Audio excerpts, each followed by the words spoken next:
एक सूक्ष्म बात पे चर्चा करेंगे आज की मुरली से। पहुंचो सवेरे, याद करो पहली लाइन क्या थी। कौन किसको देख रहे थे आज, याद करो। बाप बच्चों को नहीं, कुछ और। अधिकारी बच्चों को बाबा अपने अधिकारी बच्चों को देख रहे हैं। लौकिक में सब आपग्रस्त में रहने वाले,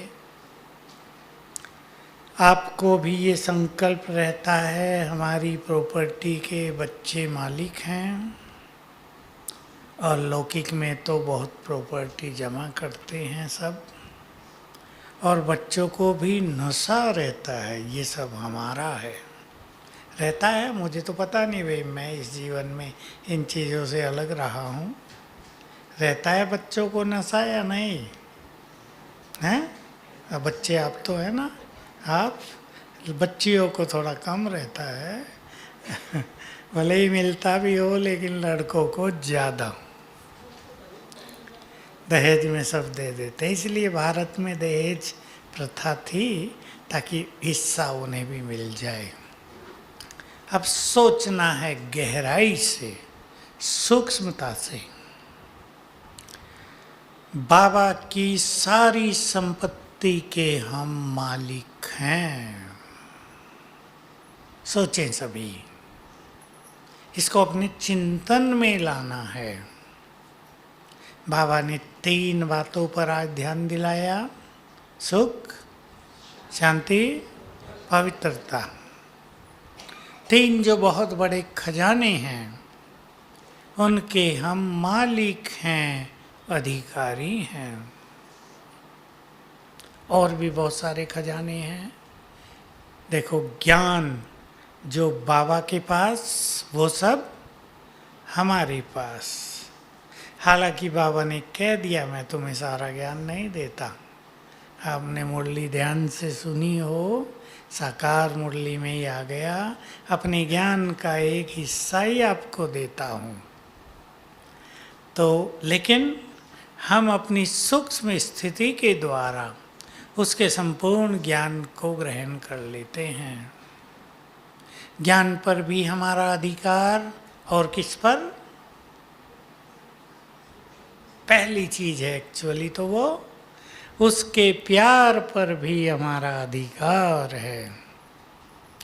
बच्चे जन्म लेते ही माँ बाप के प्यार के पात्र बन जाते हैं। लेकिन ये बात क्योंकि सूक्ष्म है, लेकिन हमें अपने अंदर उतार लेनी है।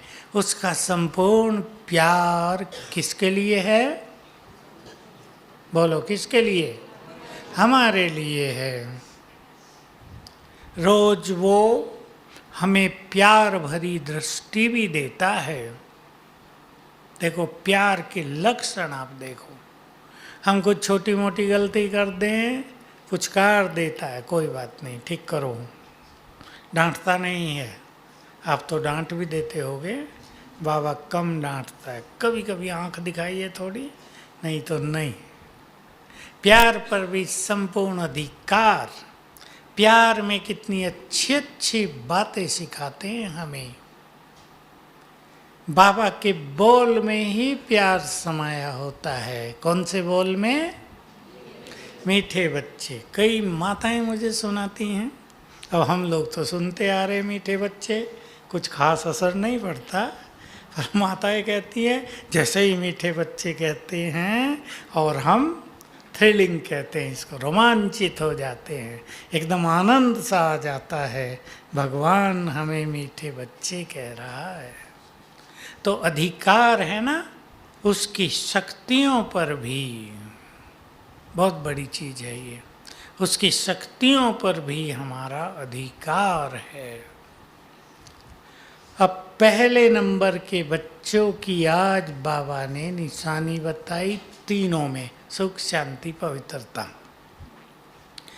पहले नंबर के विन करने वाले नंबर 1 है। विन पहली चीज, सुख पर पूरा अधिकार। और बाबा ये चाहते हैं और हम भी चाहें कि इतना सुख हमें बाबा से मिल जाए, हम अपनी झोलियां उस सुख से इतनी ज़्यादा भर लें कि कोई दुख हमें स्पर्श ही न कर पाए। दुख की लकीर जीवन में नहीं। हम सबको चेक करना है, क्या हमने अपने को इतना शक्तिशाली ज्ञान स्वरूप बनाया है जो हमारे सुख को कोई हमसे छीन नहीं सकता, या छिन जाता है। आप ये कह तो देंगे नहीं छिनता, पर छिनता है या नहीं? किसी की मृत्यु हो जाए सारा सुख चला जाता है।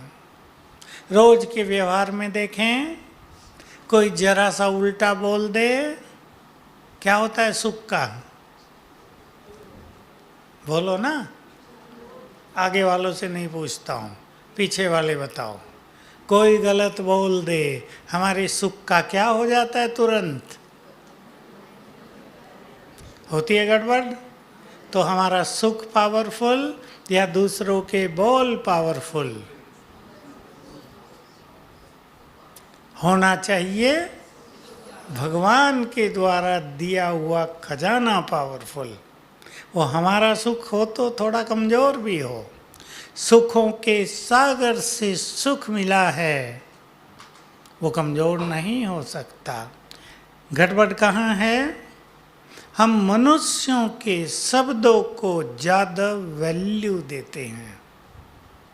इसने ऐसा क्यों कहा, ये क्यों टेढ़ा कर देता है? बाबा क्यों पे बहुत बोला है। क्यों?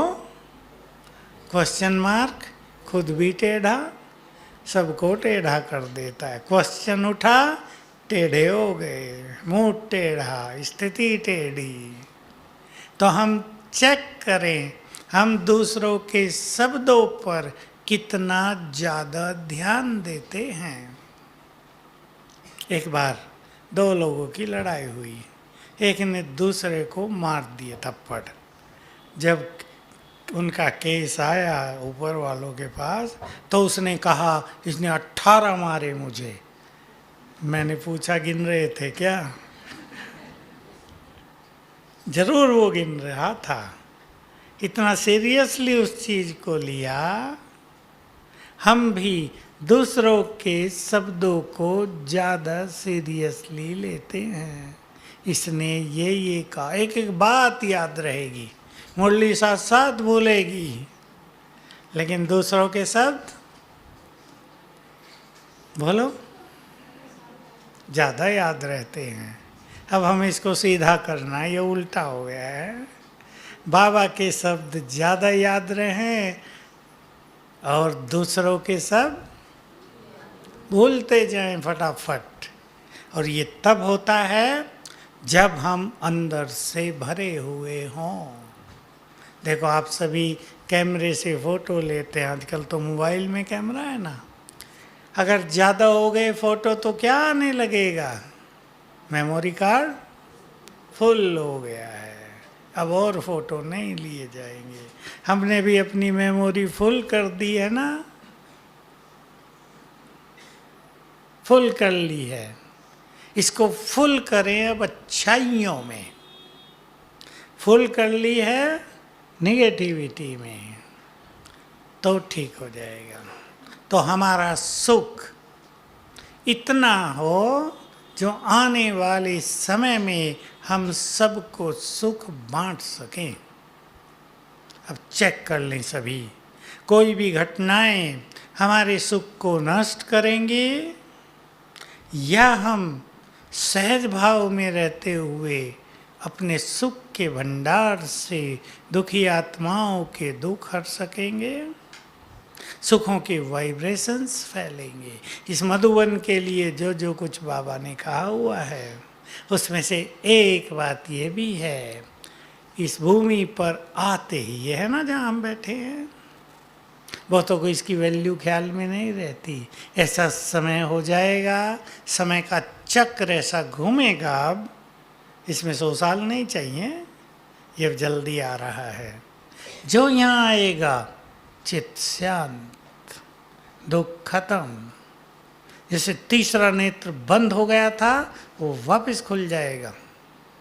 दबाव, विनाश, उसमें होने वाली घटनाएं मनुष्य के तीसरे नेत्र को जैसे बंद कर देगी, यहाँ आते ही वो खुल जाएगा। तुम क्या सोच रहे हो, तुम तो ये हो। तो सुखों का भंडार बन जाएंगे ये स्थान, और हमें भी बनना है। तो बस ये चेक करेंगे, सारे दिन में कोई भी छोटी मोटी बात हमारे सुखों को हमसे छीने नहीं, न किसी के शब्द, न कोई घटनाएं। और हमारे सुख इंद्रिय सुख नहीं, भौतिक सुख नहीं, सांसारिक सुख नहीं। कैसा है ये सुख? अतीन्द्रिय, इंद्रियों से परे का, आत्मिक स्वरूप का, योग युक्त होने का, मुरली का। मुरली बहुत सुख देती है या नहीं? बहुत सुख देती है मुरली। मिलता है सबको या नहीं? बहुत सुख है इसमें। इस सुख से रोज हम अपने को भरें। 3 चीज़ों पे विशेष ध्यान दें। सवेरे उठकर प्रभु मिलन का सुख, फिर उसके महावाक्यों का सुख, और फिर दूसरों को सुख देकर सुख। दूसरों को सुख देते चलेंगे, सुखी होते रहेंगे। और दूसरों के सुख छीनेंगे, आगे मैं नहीं बोलूँगा, आप सब जानते हैं, हमारे पहले ही छिन जाएंगे। तो हमें सुखों पर बहुत ध्यान देना है। सचमुच हम बहुत सुखी हो गए। हमारे मन से आवाज़ निकलती है कि बाबा आपको पाकर हम बहुत सुखी हो गए।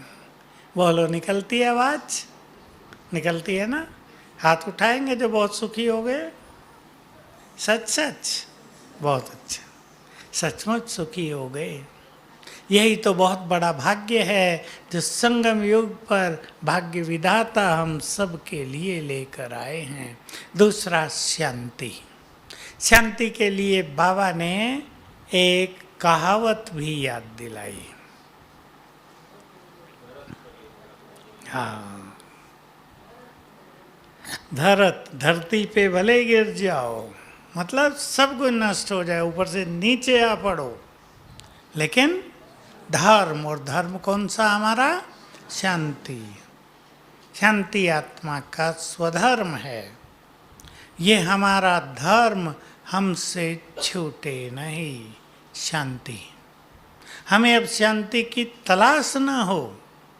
शांति के सागर की हम संतान, शांति हमें अधिकार में मिल गई है। मिल गई है, ले लेनी है इसको अधिकार से। बाबा ने हमारे स्वरूप की याद दिलाकर हमें शांत कर दिया। बाबा के सभी बच्चे शांत हुए। माया की अग्नि ने सबको अशांत किया था, जला दिया था।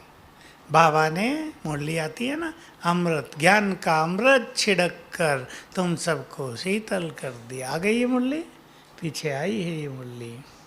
ज्ञान अमृत छिड़क कर तुम्हारे विकारों में जलते हुए चित्त को बाबा ने शीतल कर दिया, शांत कर दिया। तो हमें फिर अपने से पूछना है, हमारी शांति स्थायी रहती है या परिस्थितियाँ, दूसरों का व्यवहार हमारी शांति को नष्ट कर देता है? शांति के लिए तो वैसे ही शब्द है शक्ति, साइलेंस, पावर। साइलेंस में बहुत पावर है, लेकिन कैसी साइलेंस में? बोलो, अब उत्तर भाई देंगे, अब भाइयों का नंबर है। Silence is power, silence is might. शक्ति है साइलेंस में। मुख से भी जब हम शांत रहते हैं तो भी हमारी शक्तियाँ बढ़ती हैं। अब तो हमारे यहाँ छूट गया है, नहीं तो मौन बहुत रहते थे, एक एक हफ्ता भी रहते थे, 40-40 दिन भी रहे, एक एक मास का तो बाबा की ओर से प्रोग्राम आया, मुझे याद है अब तक, 73 जनवरी बाबा ने पूरा मौन एक मास और योग का चार्ट, और बाबा ने कहा था जिनका योग बहुत अच्छा होगा उन्हें बाबा प्राइज देंगे। तो एक तो मौन से हमारी शक्ति बढ़ती है, मौन से सुख भी बहुत मिलता है। रख कर देख ले आप, माताएं व्रत बहुत रखती थी, भाई लोगों से तो रहा नहीं जाता भूखा। बहन जी तो आज बता रही थी व्रत रखते थे, और फिर आप करती थी, भाई साहब करते थे? अच्छा, तो माताएं व्रत रखती थी और हम तो केवल देखते थे, छोटे थे। तो उस दिन घरों का माहौल कुछ अलग ही होता था। व्रत से भी माहौल में परिवर्तन होता है, और अगर कोई मौन व्रत रख ले तो बहुत परिवर्तन होगा। और उससे आगे कौन सी चीज है? मन का मौन, अर्थात मन को व्यर्थ से मुक्त, मन के संकल्प भी बहुत कम, व्यर्थ से मुक्त। व्यर्थ तो बहुत होता है, और मन में जो और बहुत सारे संकल्प चलते, अननेसेसरी थॉट्स, उनसे भी मुक्त। कम हो जाएं सब, तो आत्मा को जो सुख मिलेगा और शांति की शक्ति बढ़ेगी वो बहुत ज़्यादा होगी। इसके अनुभव करने हैं। अब ये मन को मौन कैसे रखा जा सकता है? कहने से तो नहीं होगा कि मन का मौन कर दो। बोलो, 2-4 अभ्यास इसके लिए। अंतर्मुखता और स्वमान, क्या कहा? मास्टर ज्ञान सूर्य हूँ, स्वमान और ज्ञान का मनन चिंतन, बहुत अच्छी बात। स्वदर्शन चक्रधारी होकर रहना। और भाई बोलो, हाँ वो स्वदर्शन चक्र में आ गया। और बोलो, मुरली का चिंतन और आत्मिक स्थिति, साथ में पुण्य कर्म। कर्मों का तो गहरा संबंध मन से रहता है ना। पाप कर्म हो गए, मन शांत रहेगा नहीं। पुण्य होते ही मन शांत रहने लगेगा। तो शरीरीपन, सोल कॉन्शियसनेस की प्रैक्टिस, स्वमान की प्रैक्टिस, ज्ञान का मनन चिंतन, मुरली पे बहुत ध्यान, इससे हमारा मन शांत होने लगेगा। सभी ये लक्ष्य बना ले, 500 रुपयों का अभ्यास, सभी लक्ष्य बनाएं कि हमें 8 बजे तक, अब माताओं को सेवा में भी जाना होता है 5 बजे से ही, उससे पहले से ही, हमें सेवा करते हुए भी सवेरे 8 बजे तक अपने मन को सुखों में और शांति में भरपूर करना है। इतना हम सब कर सकते हैं कि सवेरे का ये टाइम हमारा मौन में बीते। थोड़ी बहुत बातचीत भी आपको करनी पड़ेगी सेवा में, लेकिन बहुत कम हो जाए। और जो बहुत सारे भाई बैठे हैं या बहनें हैं जिनकी सवेरे सेवा नहीं, वो ध्यान दें 8 बजे तक हम स्वयं को सुख से और शांति से भरपूर करें। कार्यों में रहते हुए, संसार में रहते हुए, अपने गृहस्थ में रहते हुए हमें अपने को शांति से भरपूर करना है। कैसे? कार्यों में भी हैं सब, चाहे यहाँ सेवा में है वो भी कार्य है, सबकी प्रवृत्ति है अपनी अपनी। लौकिक घर भी है, किसको बिजनेस है, इस सब में रहते हुए भी चित्त को शांत रखना कैसे संभव है? अब कुछ और प्रैक्टिस सुनाए। नहीं, वो तो प्रैक्टिस हो गई। अब आपका बिजनेस है, आपको लोगों से व्यवहार करना है, कहीं कुछ और होगा, कहीं कोई लोग तंग करने वाले भी आएंगे, कोई आपका बहुत सारा माल देखेंगे और खरीदेंगे कुछ नहीं, आप चिड़चिड़े हो सकते हैं, हो सकते हैं ना। माताएं जब खरीदने जाती हैं तो 100 चीज़ें देखेंगी, फिर कहेंगी कोई पसंद नहीं है, तो बेचारे व्यापारी अब उनको शांत कैसे रहना चाहिए? प्रतिज्ञा कर लें कि भाई हमारा काम ही ये है, ग्राहकों को सब कुछ दिखाना, लेना न लेना उनका काम है। शांत रहेगा चित्त। और बोलो, साक्षी दृष्टा ड्रामा। और घरों में आप अपने बच्चों के साथ रहते हैं, बच्चे कोई कैसे कोई कैसे, शुभ भावनाएं, आत्मिक दृष्टि, क्रोध न आए। माताओं की समस्या ये है, औरों पे क्रोध नहीं आता, बच्चों पर बहुत आता है। अब गलती बच्चे करें और माता जी पुण्य करें, तो गलती किसकी बड़ी हुई? क्रोध आ गया, बच्चों ने गड़बड़ की, गड़बड़ तो करेंगे बच्चे, कभी पढ़ेंगे भी नहीं। माताओं की रोज़ शिकायत आती है, माताएं लाती हैं शिकायतें, बच्चा हमारा बहुत होशियार है पर पढ़ता नहीं है। एक तो अभी आए हमारे एजुकेशन वाले आए हुए ना, प्रोफेसर बहने, कहा लड़का है 10वीं क्लास में, बहुत होशियार है पर पढ़ने पर ध्यान नहीं। अगर वो पढ़े तो 95% मार्क्स लाएगा, बिना पढ़े 85 ले आता है। अब देखो, आप सोचो, तो माताओं को चिंता भी होती है, उस पर गुस्सा भी आता है। तो क्रोध को कंट्रोल में रखना ये बहुत जरूरी है बाबा के इस अधिकार को पाने के लिए। इसके लिए एक ही प्रैक्टिस करेंगे बस, ज़्यादा नहीं। सवेरे उठ के कर लेंगे तो बहुत अच्छा, नहीं 6 बजे तक, शाम को भी कर सकते हैं।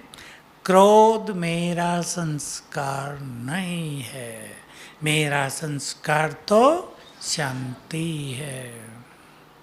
हम रिजेक्ट करें इस क्रोध को, एक साइकोलॉजिकल ट्रीटमेंट है।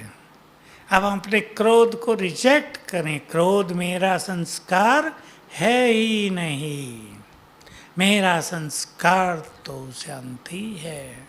तो जो मेरा हम कहेंगे वो बढ़ता चलेगा, जिसको रिजेक्ट करेंगे हटता चलेगा। किसी मनुष्य को भी हम रिजेक्ट करने लगे, वो हमारे पास थोड़ा ही आएगा। इग्नोर करने लगे, आएगा ही नहीं, कि ये तो मुझे वैल्यू ही नहीं देते। हम भी अपने क्रोध को वैल्यू ना दें। जब हम ये मान लेते हैं क्रोध मेरा संस्कार है, क्या करूं, बहुत साल हो गए क्रोध जाता ही नहीं, ये मेरा संस्कार है, तो मेरा है तो मेरे को तो हम भी कहेंगे ना, रहो तुम प्यार से। हर आत्मा का अपना अपना पार्ट है। अब माताओं को विशेष शुभ भावनाएं रहती हैं, हमारा पूरा परिवार बच्चे ज्ञान में आए, भावना श्रेष्ठ है। परंतु क्या ये हमारे हाथ में है? माताएं मेरे पास आती हैं ना, बहुत श्रेष्ठ भावना, इसमें कोई गलत नहीं है। मेरा पति भी ज्ञान में आ जाए तो कितना अच्छा हो जाए, तुम्हें सहयोग देता है पूरा, तुम कहीं भी जाओ, पर मैं अभी नहीं जाऊंगा, हैं? ऐसे सबका होता है, लेकिन एक तो होता है कि संबंधों में कोई दूसरे को डिस्टर्ब करे, धारणाओं में परेशानी करे तो सोचते हैं। लेकिन ये है कि एक शुभ भावना सब ज्ञान में आए, अच्छी भावना है, परंतु इसमें हमारा तो अधिकार नहीं है ना। हम उन्हें धीरे धीरे ज्ञान दें और एक काम और करें, एक चीज़ पे और ध्यान दें। अपने घरों में, संबंधों में ज़्यादा ज्ञान न सुनाएं। कई तो लगे ही रहते हैं दूसरों के पीछे, सारा ज्ञान सुना देंगे। हमारे यहाँ भी करते हैं लोग। कोई आया, अब सोचते हैं दोबारा तो ये आएगा नहीं, फाइनल मन में बैठा के रखते हैं, जितना ज्ञान है सारा सुना दें आज ही। अब उसको याद कितना रहेगा वो सोच लें। कई लोग तो ऐसे हैं, हमारे यहाँ भी एक दो हैं, उनसे जान छुड़ाने के लिए कुछ ना कुछ बहाना करते हैं लोग। जितना कम सुनाएंगे ज्ञान की उतनी ही वैल्यू रहेगी। बहुत समझने की ये बात है, किसको क्या सुनाना है ये हमें जानना चाहिए। सबको सब कुछ सुना देना इसकी ज़रूरत नहीं।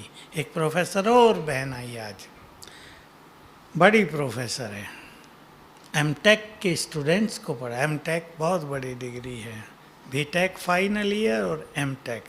तो मेरे से पूछा कि मुझे अब, क्योंकि बड़े बच्चे हैं, कई तो बीटेक करके 10 साल नौकरी करके फिर एमटेक करने आते हैं, 20 साल नौकरी करके फिर करने आते हैं, तो बड़े बच्चे हैं। कहा मेरी अब इच्छा है, अब उन्हें ज्ञान मुझे देना है। तो मेरे से पूछा क्या दूं। अब यहाँ ये एक बहुत ही गहरी बात होती है कि हम दूसरों को ज्ञान क्या दें। तो मैंने उनको कहा आप सबसे पहला उन्हें ज्ञान देना, थोड़ा थोड़ा एकाग्रता कैसे बढ़े, थोड़ा थोड़ा ज्ञान। दूसरा, कुछ मॉरल वैल्यूज हैं विद्यार्थियों के लिए, कुछ सद्गुण हैं, वो जीवन में कैसे आएं, बहुत ज़रूरी है। बीटेक कर लिया, एक अच्छी जॉब मिल गई, लेकिन रास्ते में विघ्न आने लगे, समस्याएं आने लगी, लोगों का गलत व्यवहार होने लगा, उसमें क्या करो। तो हम दूसरों को जब ज्ञान देते हैं तो हमें ये जानकर ज्ञान देना चाहिए दूसरे को किस ज्ञान की ज़रूरत है। हम जो देंगे वो नहीं, जो उन्हें चाहिए वो देंगे। तो ये हमें सीखना है, तो घरों में शांति रहेगी। अब तीसरी प्रॉपर्टी बाबा की, पवित्रता। सुनाऊं इसमें कुछ आपको? निराश उदास तो नहीं होंगे? क्योंकि जब हम पवित्रता पे बोलते हैं तो कईयों के चेहरे थोड़े डाउन हो जाते हैं, चेहरों के हाव भाव, सोचते हैं हम तो ये कर नहीं सकते, हमारी तो स्थिति ऐसी बन नहीं सकती। बन नहीं सकती या बन सकती है? अधिकार है। इस शब्द को आज अंडरलाइन करें और इस पे गहन चिंतन करना। जो कुछ बाबा का है वो सब हमारा है। वो पवित्रता का सागर है, वो पतित पावन है, तो हम भी परम पवित्र हैं। वो सर्वशक्तिवान है, तो हम भी मास्टर सर्वशक्तिवान है। माया को जीतने की शक्ति हमारे पास है। इसको अपने चिंतन में लाएं सभी। ये चिंतन नहीं होता तो छोटी मोटी माया डर पैदा कर देती है, हरा देती है। लेकिन इन दोनों चीज़ों को चिंतन में रखें तो स्मृति रहेगी। जिस चीज़ को हम बहुत चिंतन करते हैं वो याद रहता है ना, चिंतन नहीं करते तो भूल जाता है। तो हम इन दो चीज़ों का चिंतन करें। बाबा ने 2 शब्द बोले प्योरिटी के लिए, रॉयल्टी और पर्सनालिटी। सबसे बड़ी रॉयल्टी, सबसे बड़ा व्यक्तित्व, हिंदी में व्यक्तित्व कहते हैं। इससे और सिंपल शब्द कोई नहीं है, माताएं समझ लें। देखो, कोई व्यक्ति देखते ही हमें आकर्षक लगता है, बहुत तेज होता है कई व्यक्तियों में, इसको व्यक्तित्व कहते हैं, पर्सनालिटी कहते हैं। हमारे पास सबसे ज़्यादा तेज है प्योरिटी का। ये हमारा सबसे बड़ा व्यक्तित्व है, हमारी सबसे बड़ी पर्सनालिटी है। बाबा की बहुत मूल्ययाँ हैं, 100 तो होंगी ज़रूर प्योरिटी पर। संसार के लोग जिसे कठिन मानते हैं, बाबा ने आकर वो सब सहज कर दिया। लोग सोचते थे गृहस्थ में रहते हुए प्योरिटी अपनाई नहीं जा सकती, बाबा ने सरल कर दिया। लेकिन सरल उसके लिए जो बनना चाहें, जो बनना न चाहें उनके लिए कठिन। मैं एक चीज़ और कह दूं पहले ही आपको, पवित्र बनना एक बात है, लेकिन बहुत इम्पोर्टेंट बात है पवित्रता को अपनी ताकत बना देना, बल बना देना। प्योरिटी बहुत बड़ा बल है। वैज्ञानिकों को एक बहुत अच्छा काम दिया गया, मैंने यहाँ क्लास में कई बार सुनाई है ये बात, कि जब प्राकृतिक प्रकोप होते हैं तो जो होली प्लेसेस हैं, तीर्थ, मंदिर, मस्जिद, तीर्थ, वो सुरक्षित रहते हैं। क्यों? तो उन्होंने ये रिजल्ट निकाला कि इनसे जो पवित्र तरंगें फैलती हैं वो विनाश की तरंगों को रोक देती हैं। देखो उत्तराखंड में केदारनाथ, बद्रीनाथ, बहुत बड़ा तूफान हुआ था ना, बहुत बड़ा बारिश, शायद बादल फट गया था, सब बह रहे थे, पता ही नहीं कितने हजारों लोग बह गए होंगे।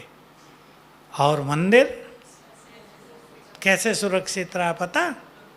एक बहुत बड़ा पत्थर रिड़कते रिड़कते आ गया, वहाँ रुक गया और उससे पानी का बहाव दूसरी ओर होने लगा। नहीं तो पानी मंदिर को भी बहा के ले जाता। तो जहाँ पवित्र आत्माएं होंगी, ये बात सबको याद रखनी है, विनाश काल में जहाँ तक उनकी तरंगे फैलेंगी वहाँ तक के लोग सुरक्षित रहेंगे। तो हमें अपनी पवित्रता को अपना बल बनाना है। अब बल क्यों नहीं बनती कईयों की प्योरिटी? मान लो कोई पवित्र आत्मा पर चिंतन में रहती है, तेरे मेरे में रहती है, कर्मेंद्रियों के रसों में रहती है, खास एक रस, 2 रस। कौन सा रस? खाने पीने का, स्वाद इंद्रिय का रस, जीभ का रस, और दूसरा कानों का रस। ये 2 बड़े खतरनाक हैं। कानों से अगर व्यर्थ सुनेंगे तो व्यर्थ संकल्प चलेंगे, पर चिंतन होगा व्यर्थ संकल्प चलेंगे, ईर्षा द्वेष तेरा मेरा होगा तो व्यर्थ संकल्प चलेंगे। तो प्योरिटी बल नहीं रहेगी। पवित्रता की जो शक्ति है व्यर्थ के संकल्पों में बहकर नष्ट हो गई। तो पवित्रता तो रहेगी, लेकिन जैसे एक छोटा सा बल्ब होता है ना, उसकी लाइट कमरे में इतनी फैलती है कि सबको लगता है अंधेरा नहीं है, पर अगर पढ़ना हो तो वो लाइट काम नहीं करेगी। तो हमें अपनी प्योरिटी को संसार के लिए बल बनाना है। प्योरिटी इस संसार को निष्पाप करेगी। थोड़ी आत्माएं भी जब बहुत पवित्र हो जाएंगी, चंद्रमा कितने होते हैं आकाश में? पूर्णिमा का चंद्रमा एक ही होता है ना, कितना आकर्षक, अंधकार को हर लेता है एक चंद्रमा। सूरज की बात नहीं करें, चंद्रमा। थोड़ी भी आत्माएं बहुत अच्छी पवित्रता के बल से संपन्न होंगी तो संसार में पाप नहीं रहेगा। निष्पाप होने लगेंगे लोग, पुण्य आत्माएं बनने लगेंगे और ये विकार समाप्त होंगे। बाबा की 2 बातें मैंने यहाँ सुनाई हैं, फिर सुने आप, साकार मुरलियों से है। इस धरा पर एक दिन आध्यात्मिक क्रांति आ जाएगी। दूसरा शब्द भी ऐसा ही, प्योरिटी की क्रांति आ जाएगी। इस पे सभी लोगों को ध्यान देना है, क्योंकि इंग्लिश के शब्द थे तो बहुतों को तो पता ही नहीं चला क्या कह दिया बाबा ने, सुनाने वालों को भी नहीं पता था क्या है ये। प्योरिटी का रिवॉल्यूशन हो जाएगा। रिवॉल्यूशन माना क्रांति, आध्यात्मिक क्रांति हो जाएगी, रिवॉल्यूशन। जैसे इलेक्शन होते हैं, अब कर्नाटक में इलेक्शन हुआ, सबके बोल में, सोच में, टीवी में, अखबारों में, रेडियो में क्या था? कौन जीतेगा, कौन हारेगा, किसकी सरकार बने, क्या होगा, हमें लेना देना कुछ नहीं, लेकिन सोच सब रहे थे। इसको कहते हैं क्रांति। तो प्योरिटी की क्रांति आ जाएगी। हर आत्मा, सभी धर्मों की प्रत्येक आत्मा पवित्र बनना चाहेगी। अंडरलाइन करें, चाहेगी। और उसका आधार होगा हमारे प्योर वाइब्रेशंस। बल होगा उनमें बहुत।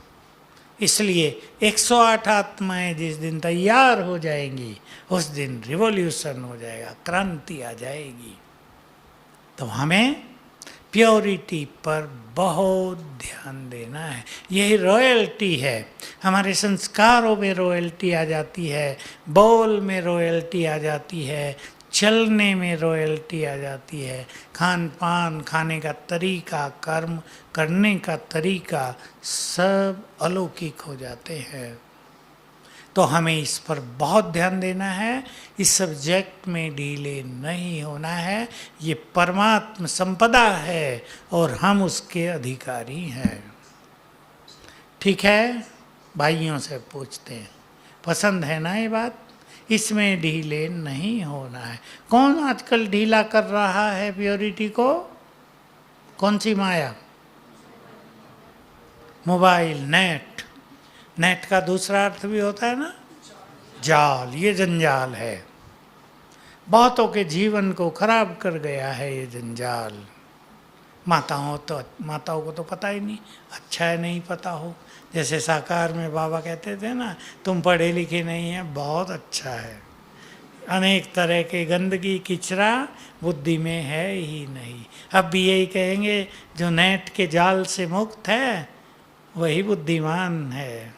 नहीं तो अच्छे अच्छे लोग फंस गए हैं उस चक्रव्यूह में।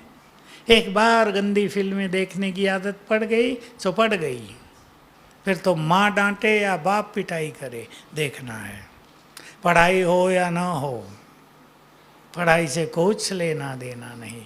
ये युवा पीढ़ी का हाल होता जा रहा है। इसलिए इससे अपने को बचाना है। मोबाइल आदि का यूज उतना ही जो फायदेमंद है, नहीं तो व्हाट्सएप पे घंटों लगे रहते हैं लोग। खुद पढ़ना है, फिर आगे भेजना है, कुछ डिलीट करना है, घंटों लगाएंगे इसमें। अब उस घंटे को अगर हम अच्छी साधनाओं में लगा दें, मोबाइल में अनेक बातें तो झूठी आती हैं, अनेक झूठी, व्हाट्सएप पे, फेसबुक पे अनेक झूठी चीज़ें आ रही हैं। इनसे बचना है। समाचार भी बहुत झूठे आते हैं, टीवी वाले बहुत झूठे समाचार देते रहते हैं, सब सच्चा नहीं होता है, बढ़ा चढ़ा के बहुत देते हैं। इसलिए बाबा क्या करेगा जब विनाश होगा? बताओ। बाबा क्या करेगा? ड्रामा में है, ये सब फेल हो जाएंगी चीज़ें। और बाबा ने कहा हुआ है कि बाबा अपने बच्चों को ऐसा बिजी रखेगा कि विनाश कब हो गया पता ही नहीं चलने देगा। साक्षात्कार में मस्त रखेगा। ये टीवी आदि चलेंगी नहीं, न फ़ोन चलेगा। सोच लो, जो फ़ोन के अधीन है, फ़ोन चलेगा ही नहीं, समाचार मिलेंगे ही नहीं, क्योंकि समाचार मिलेंगे तो ज़्यादा दुखी होंगे। इसलिए समाचार सब बंद, अखबार सब बंद हो जाएंगे।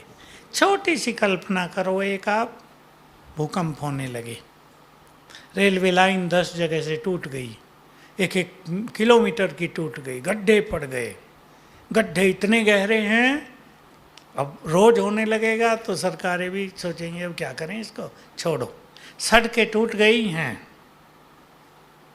तो माल इधर से उधर जाएगा ही नहीं, ट्रांसपोर्ट सारा बंद, लूट हो जाएगी ना, लूट मार।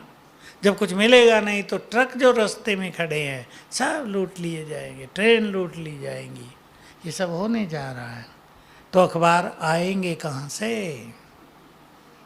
आएंगे ही नहीं, छपने की इंक भी नहीं होगी, कागज भी नहीं मिलेंगे। इसलिए अभी से ऐसी तैयारी करें कि जो कुछ हमारे पास हो उसमें संतुष्ट। दाल बची है घर में, आटा है, दाल रोटी खाओ, बस मस्त रहो। मिर्ची नहीं है, लाल मिर्च खत्म हो गई, लाल मिर्च के बिना खाना खाओ, मस्त रहो। ऐसी आदत बनानी पड़ेगी, हर हाल में संतुष्ट।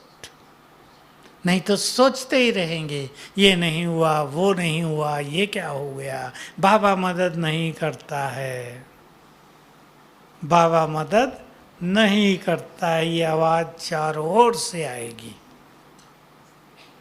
करता है बाबा मदद या नहीं?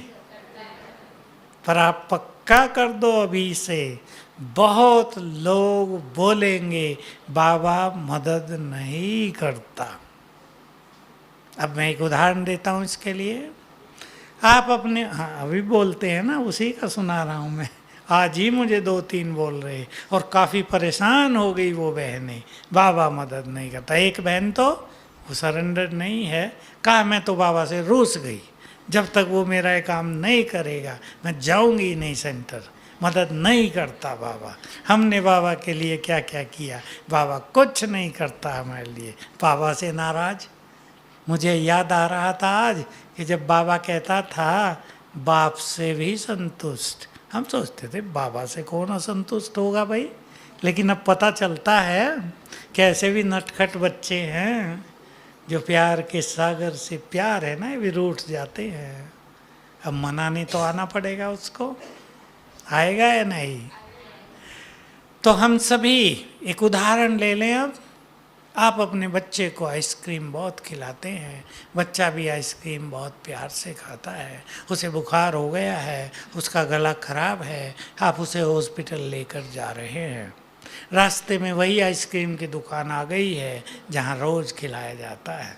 अब वो जिद कर रहा है मम्मी आइसक्रीम, बोलो कौन कौन खिलाएंगी? क्यों नहीं मदद करती आप अपने बच्चे को?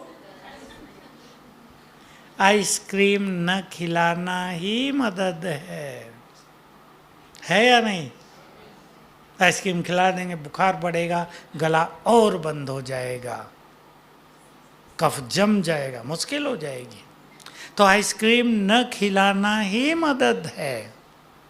तो बाबा जानता है क्या खिलाऊं क्या नहीं। हमारी बुद्धि लिमिटेड है, सीमित है। हम तो ये सोचते हैं ना बाबा यहाँ हमें मदद नहीं कर रहा है, लेकिन वो कुछ और कर रहा होगा हमारे लिए। हम तो इतना ही चाहते हैं ना कि भाई ये मकान हमें बनाना है, ज़मीन नहीं मिल रही है, ये ज़मीन मिल जाए, बाबा मदद नहीं कर रहा। आज वो एक बहन यही कह रही थी, बहुत योग किया, भोग लगाए, बहुत योग किया अमृत वेले उठ के। मैंने कहा यही तो मदद थी कि अमृत वेले उठ के योग किया, नहीं तो सोते रहते। मदद नहीं थी यही तो मदद थी। कहा पर बाबा को मदद तो करनी चाहिए थी। जमीन लेकर मकान बनाना है।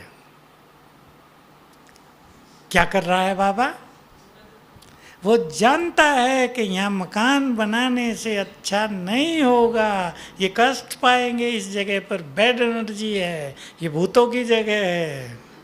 उसको पता है ये मदद है या नहीं, क्योंकि बहुत जगह हो गया, मैं उस अनुभव से जानता हूँ। मकान बन गए, सेंट्रो के बन गए, वहाँ थे भूत, सेवा होने ही नहीं देते। अब वो 1 करोड़ खर्च करके मकान बन गया, अब कैसे उसे छोड़ें? किराए पे कोई लेगा नहीं।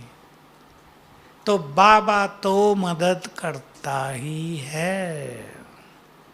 बिल्कुल निकाल दे बुद्धि से कि बाबा मदद नहीं कर रहा है। उसका मदद करने का तरीका भी परफेक्ट है, क्योंकि वो जानता है उसे कहाँ क्या करना है। हम थोड़ा ही डायरेक्शन देंगे, यही मदद करो। वो उसे पता है हमारा कल्याण किस में है, क्या होने पर हम बहुत आगे बढ़ेंगे, क्या होने पर हमारा भविष्य निर्विघ्न होगा, सुखदायी होगा। तो सभी इन संकल्पों से अपने को मुक्त रखें। आने वाले समय में हम कभी भी ये नहीं कहेंगे बाबा हमें मदद नहीं करता, विनाश में खास वो मदद करेगा। ओम शांति।